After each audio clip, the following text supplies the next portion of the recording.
Hello guys, যারা আগে শর্টসগুলি দেখেছো তারা জানো মানালির হোটেল রুমে চেক ইন করে গিয়েছিলাম। চেক ইন করে বেশ কিছুটা রেস্ট নিয়ে নিচ্ছিলাম আর ফ্রেশন আপ হয়ে নিচ্ছিলাম। তার কারণ হলো দিল্লি থেকে মানালি 565 কিলোমিটার বাইক চালিয়ে এসেছিলাম। রেস্ট নেওয়ার পরে তারপর চলে এলাম ম্যাল রোডে। ম্যাল রোডে দেখলাম প্রচুর জুস আর শেকসের দোকান রয়েছে।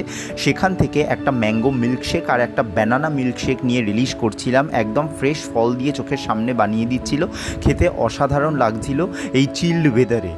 জুস আর শেক খাওয়ার পর আমরা ম্যাল রোডটা ঘুরে ঘুরে দেখে নিচ্ছিলাম। প্রচুর মোমোজের দোকান রয়েছে, অনেক কিছু রেস্টুরেন্ট রয়েছে, প্রচুর খাওয়ার দোকান রয়েছে, আর তেমনই রয়েছে বিভিন্ন গিফট আইটেমসের দোকান। আর কতটা ঠান্ডা ছিল লোকজনদের দেখেই বুঝতে পারছো, সবাই প্রায় উলেন্স আর জ্যাকেট পরেছিল। আমরা এরকম ঘুরতে ঘুরতে ভাবলাম যে ম্যাল রোডেই ডিনারটা সেরে নেব। আমরা ডিনারের জন্য একটা পিৎজা জয়েন্টে চলে গিয়েছিলাম, যেটার ভিডিও আমি পরের শর্টসে নিয়ে আসছি।